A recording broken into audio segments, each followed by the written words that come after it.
നമസ്കാരം. ഞാൻ ഡോക്ടർ മേഘ്ന വിശ്വനാഥ്. പുതിയൊരു വീഡിയോയിലേക്ക് സ്വാഗതം.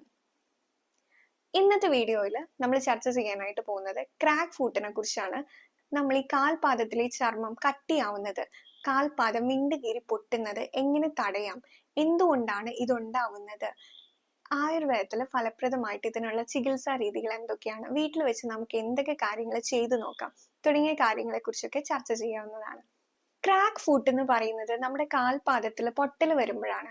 അത് ആദ്യമേ തന്നെ ചെറിയ രീതിയിലായിരിക്കും വരുന്നത്. കാൽപാദത്തിലെ ചർമ്മം കട്ടിയാവുമ്പോൾ തന്നെ നമ്മൾ ശരിക്കും ഇത് ശ്രദ്ധിച്ചു തുടങ്ങേണ്ടതാണ്. ഈ ഒരു സമയത്ത് തന്നെ നമ്മൾ ശ്രദ്ധിച്ചിട്ട് ഇതിന് ചികിത്സ ചെയ്യുവാണെങ്കിൽ നമുക്കിത് കൂടുതലായിട്ട് പൊട്ടിപ്പോകുന്നതും മുറിവാവുന്നതും ഒക്കെ തടയാനായിട്ട് സാധിക്കുന്നതാണ്. അപ്പൊ എന്തുകൊണ്ടാണ് ഈ ക്രാക്ക് ഫുട്ട് ഉണ്ടാവുന്നത് എന്നുള്ളത് നമുക്ക് നോക്കാം. ഒരു പ്രധാന കാരണം നമ്മുടെ ശരീരത്തില് ഡ്രൈനെസ് കൂടുന്നതാണ്. കൂടുതലായിട്ട് ആളുകൾ ഡ്രൈയും കോൾഡ് ആയിട്ടുള്ള ക്ലൈമറ്റിലേക്കൊക്കെ മാറുമ്പം ഈ കാല് പൊട്ടുന്നതും അതുപോലെ ചുണ്ട് പൊട്ടുന്നതും ഒക്കെ പറയാറുണ്ട്. പ്രത്യേകിച്ച് ബാംഗ്ലൂരേക്കൊക്കെ പെട്ടെന്ന് മൈഗ്രേറ്റ് ചെയ്യുന്ന ആൾക്കാർ പറയാറുണ്ട്, ഇവിടെ പോയതിന് ശേഷം ചുണ്ട് പൊട്ടി തുടങ്ങി, കാല് ഇതുപോലെ ക്രാക്സ് ഒക്കെ വന്നു തുടങ്ങി, ചില കുട്ടികൾക്കാണെങ്കിൽ ബ്ലീഡിങ് ഒക്കെ ഉണ്ടാവാറുണ്ട് കാല് പൊട്ടിയിട്ട്. അപ്പൊ ഇതിനൊക്കെ പ്രധാന കാരണം എന്ന് പറയുന്നത് നമ്മുടെ ശരീരത്തിൽ ഡ്രൈനെസ് കൂടിയിട്ടാണ്. ആ ഒരു കാലാവസ്ഥയുടെ രൂക്ഷതയാണ്.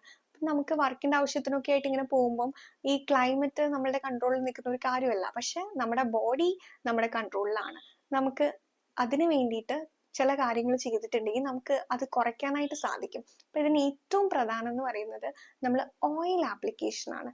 നമ്മുടെ കാൽപാദങ്ങളിൽ നമ്മൾ പാദാഭ്യംഗം ഓയിൽ മസാജ് ചെയ്യുവാണെങ്കിൽ നമുക്ക് ഈ ഡ്രൈനെസ് കുറയ്ക്കാനും ഇങ്ങനെ കാല് പൊട്ടുന്നതൊക്കെ തടയാനായിട്ടും സാധിക്കുന്നതാണ്.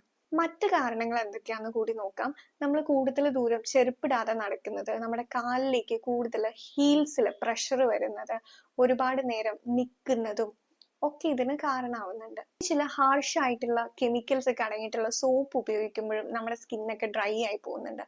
അതും ഈ ഡ്രൈനെസ് കൂട്ടാനായിട്ട് കാരണമാവുന്നുണ്ട്. പിന്നെയുള്ള ഒരു കാര്യമാണ് ഡിറ്റർജന്റുമായിട്ട് കോണ്ടാക്ട് വരുന്നത്. ചില ആളുകളൊക്കെ തുണി അലക്കി കഴിഞ്ഞിട്ട് വെള്ളം എടുത്ത് കാലിലേക്ക് ഒഴിക്കുന്ന ഒരു സ്വഭാവമുണ്ട്. അപ്പൊ ഇങ്ങനെ ഡിറ്റർജന്റ് ആയിട്ട് കോണ്ടാക്ട് ആവുന്നതും കാലിലെ സ്കിന്നിന് ഇറിറ്റേഷൻ ഉണ്ടാക്കാനും ഒക്കെ കാരണമാവുന്നുണ്ട്. അപ്പൊ ഇങ്ങനെയുള്ള കാര്യങ്ങളൊക്കെ ഉണ്ടെങ്കിൽ മാക്സിമം അവോയ്ഡ് ചെയ്യാനായിട്ട് നോക്കുക. പിന്നെ ഒരു കാരണം നമ്മൾ കൂടുതലായിട്ട് കഫീൻ അടങ്ങിയിട്ടുള്ള കാര്യങ്ങളൊക്കെ കഴിക്കുന്നതാണ്. പിന്നെ രാത്രി നമ്മൾ ഉറക്കം ഒഴിച്ചിരിക്കുന്നത് നമ്മുടെ ശരീരത്തിൽ ഡ്രൈനെസ് കൂട്ടാനായിട്ട് കാരണമാവുന്നുണ്ട്. അപ്പം അതും നമ്മൾ ഒഴിവാക്കുക. പിന്നെ ചില പോഷകത്തിന്റെ കുറവ്, vitamin E, zinc, omega 3 fatty acid ഇതിന്റെയൊക്കെ ഡെഫിഷ്യൻസിയിലും ഇങ്ങനെ കണ്ടുവരാറുണ്ട്. ചില രോഗാവസ്ഥയുള്ളവരിൽ തൈറോയിഡ് സംബന്ധമായിട്ടുള്ള പ്രശ്നങ്ങളിലും ഡയബറ്റീസ് ഒക്കെ ഉള്ളവരിലും ഇങ്ങനെ കാണാറുണ്ട്. ഇനി ഇതിന്റെ ലക്ഷണങ്ങൾ എന്തൊക്കെയാണെന്ന് നോക്കാം. കാരണം ഈ ക്രാക്ക് ഫുട്ട് എല്ലാവരിലും ഒരുപോലെയല്ല ഉണ്ടാവുന്നത്. ചില ആൾക്കാരിൽ വളരെ മൈൽഡ് ആയിട്ട് ചെറിയ പൊട്ടലും അല്ലെങ്കിൽ പാദത്തിന്റെ ചർമ്മം കട്ടിയാവുന്നത് ഒക്കെ ആയിരിക്കും കണ്ടുവരുന്നത്.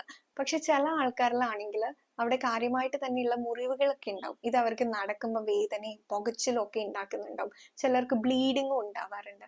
അപ്പം ഇതിന്റെ ട്രീറ്റ്മെന്റും ഇതിനനുസരിച്ചാണ്. എല്ലാത്തിനും നമ്മൾ ഒരുപോലെയല്ല. അപ്പൊ നമുക്കിതിൽ ചെറിയ രീതിയിൽ പൊട്ടലും അവിടെ ചർമ്മം കട്ടിയായിട്ടൊക്കെ ഉള്ള ആളുകളാണെങ്കിൽ എന്താ ചെയ്യേണ്ടതെന്നുള്ളത് നോക്കാം. ഇതിൽ ഏറ്റവും പ്രധാനമായിട്ടുള്ളത് ഓയിൽ ആപ്ലിക്കേഷൻ ആണ്. പാദാഭ്യംഗം, നമ്മുടെ പാദങ്ങളിൽ നമ്മൾ എണ്ണ തേക്കുക എന്നുള്ളതാണ്. ചില ആളുകൾ ദേഹത്തൊക്കെ എണ്ണ തേക്കാറുണ്ട്, പക്ഷെ പാദം അങ്ങനെ ശ്രദ്ധിക്കാറുണ്ടാവില്ല. അപ്പൊ നമ്മൾ ഈ കാലില് വെണ്ട് കയറി പൊട്ടുന്നൊക്കെ ഉണ്ടെങ്കിൽ കൂടുതലായിട്ട് നമ്മൾ കാലിൽ എണ്ണ തേക്കാനായിട്ട് ശ്രദ്ധിക്കാം. ഇതിന് നമുക്ക് വെളിച്ചെണ്ണയോ എള്ളെണ്ണയോ ഒക്കെ ഉപയോഗിക്കാവുന്നതാണ്. പിന്നെ പണ്ടൊക്കെ ആണെങ്കിൽ വീട്ടിൽ കാലൊക്കെ ഉരച്ച് കല്ലിലൊക്കെ ഉരച്ച് കഴുകുമായിരുന്നു. ഇപ്പൊ പക്ഷെ വീടുകളിലൊന്നും അതില്ല.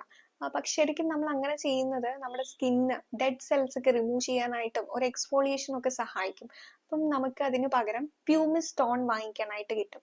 അപ്പൊ നമ്മൾ ഈ കാലിൽ എണ്ണ തേച്ചതിന് ശേഷം ഈ പ്യൂമിസ് സ്റ്റോൺ വെച്ച് കാൽപാദങ്ങൾ റബ്ബ് ചെയ്യുവാണെങ്കിൽ അത് നല്ലതാണ്. എണ്ണ തേച്ചിട്ട് റബ്ബ് ചെയ്യാനായിട്ട് ശ്രദ്ധിക്കുക, അല്ലെങ്കിൽ ഭയങ്കര റഫ് ആയിരിക്കും. പിന്നെ ഇത് ഒരു മോഡറേറ്റ്, അതായത് ഒരു മിതമായിട്ടുള്ള രീതിയിൽ മാത്രം ഇത് വെച്ച് റബ്ബ് ചെയ്യുക. ഭയങ്കര ശക്തിയിലൊന്നും ഉരയ്ക്കരുത്, അതുകൂടി ശ്രദ്ധിക്കണം. ഇങ്ങനെ നമ്മൾ എണ്ണ തേച്ചിട്ട് ഈ പ്യൂമിസ് സ്റ്റോൺ വെച്ച് റബ്ബ് ചെയ്യുന്നുണ്ടെങ്കിൽ നമ്മുടെ കാലിലെ ഡ്രൈനെസ് കുറയ്ക്കാനും അതുപോലെ ചർമ്മം കട്ടിയായിട്ടുള്ള ആൾക്കാരുണ്ടാവില്ലേ, ആ കട്ടിയായിട്ടുള്ള ചർമ്മമൊക്കെ കുറഞ്ഞ് സ്മൂത്ത് ആക്കാനും ഒക്കെ ഇത് സഹായിക്കുന്നതാണ്. ഇതിന് ശേഷം നമ്മൾ ഈ പ്യൂമിസ് സ്റ്റോൺ ഒക്കെ വെച്ച് കാല് റബ്ബ് ചെയ്തതിന് ശേഷം ഒരു 5 മിനിറ്റ് നമ്മൾ കാല് ചൂടുവെള്ളത്തിൽ മുക്കി വെക്കുകയാണെങ്കിൽ അതും നല്ലതാണ്. നമ്മുടെ കാലിന്റെ ആ ഒരു ചർമ്മം സോഫ്റ്റ് ആക്കാനായിട്ട് സഹായിക്കുന്നുണ്ട്. നമുക്ക് സഹിക്കാൻ പറ്റുന്ന ഒരു ചൂടുവെള്ളത്തിൽ കാല് മുക്കി വെക്കാനായിട്ട് ശ്രദ്ധിക്കാം. ഇനി പറയാൻ പോകുന്നത് കാല് കുറച്ചധികം വിണ്ടുകീറി പൊട്ടിയിട്ടുള്ള ആളുകളാണ്. അപ്പൊ അവർക്ക് നടക്കാനൊക്കെ പ്രയാസം ഉണ്ടാവും. ചിലപ്പോൾ ബ്ലീഡിങ്ങും അതുപോലെ പുകച്ചിലും വേദനയും ഒക്കെ അനുഭവപ്പെടുന്നുണ്ടാവും.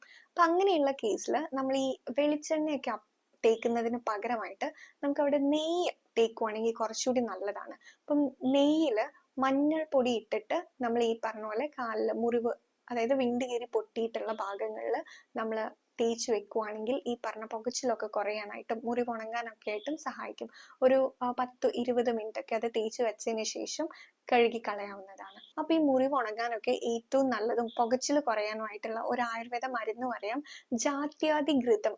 ഇത് നമ്മൾ കാലിൽ പുരട്ടുവാണെങ്കിൽ ഈ പറഞ്ഞ പോലെ അവിടെയുള്ള മുറിവ് ഉണങ്ങാനും പുകച്ചിൽ കുറയാനും ഒക്കെ സഹായിക്കുന്നതാണ്.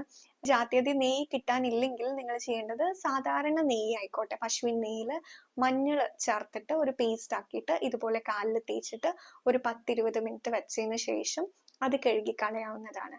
ഇപ്പോൾ ഈ പുകച്ചിൽ കുറയ്ക്കാനായിട്ട് നമുക്ക് ഈ മഞ്ഞൾ കൂടാണ്ട് തന്നെ വേറെ ഒരുപാട് ദ്രവ്യങ്ങളുണ്ട്. ഇരട്ടി മധുരം, കറ്റാർ വാഴ, ഇതൊക്കെ അതിന് സഹായിക്കുന്നതാണ്. പക്ഷെ അപ്പൊ സിമ്പിൾ ആയിട്ട് നമുക്ക് മഞ്ഞൾപ്പൊടിയും നെയ്യും ചേർത്തിട്ട് മാത്രം അപ്ലൈ ചെയ്യാം.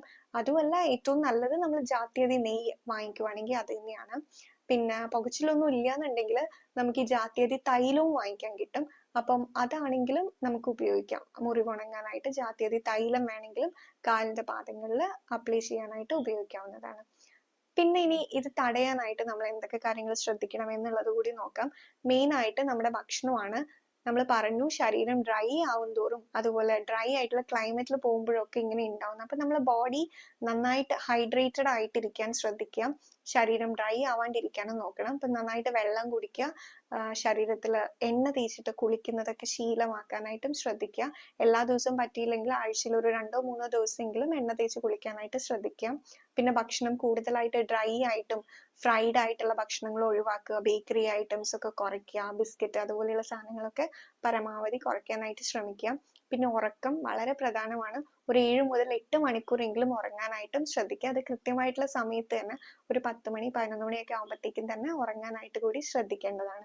പിന്നെയുള്ള ചില ശീലങ്ങൾ, പുകവലിയൊക്കെ നമ്മുടെ ശരീരത്തിൽ ഡ്രൈനെസ് കൂട്ടുന്നതാണ്. അപ്പൊ അതൊക്കെ ഉണ്ടെങ്കിൽ അത് നിർത്തണം. പിന്നെ നമ്മൾ ധാരാളം ഫ്രഷ് ആയിട്ടുള്ള ഫ്രൂട്ട്സും വെജിറ്റബിൾസും ഒക്കെ നമ്മുടെ ഭക്ഷണത്തിൽ ഉൾപ്പെടുത്താൻ കൂടി ശ്രദ്ധിക്കുക. അപ്പൊ ഈ പറഞ്ഞ കാര്യങ്ങളൊക്കെ ചെയ്യുവാണെങ്കിൽ നമുക്ക് ഈ ക്രാക്ക് ഫുട്ട് തടയാനായിട്ട് സാധിക്കുന്നതാണ്. നിങ്ങൾക്ക് ചെയ്തു നോക്കിയിട്ട് എങ്ങനെയുണ്ടെന്നുള്ളത് അറിയിക്കുക. എല്ലാവർക്കും വീഡിയോ ഇഷ്ടപ്പെട്ടു എന്ന് വിചാരിക്കുന്നു. മറ്റൊരു വീഡിയോ ആയിട്ട് കാണാം. Thank you.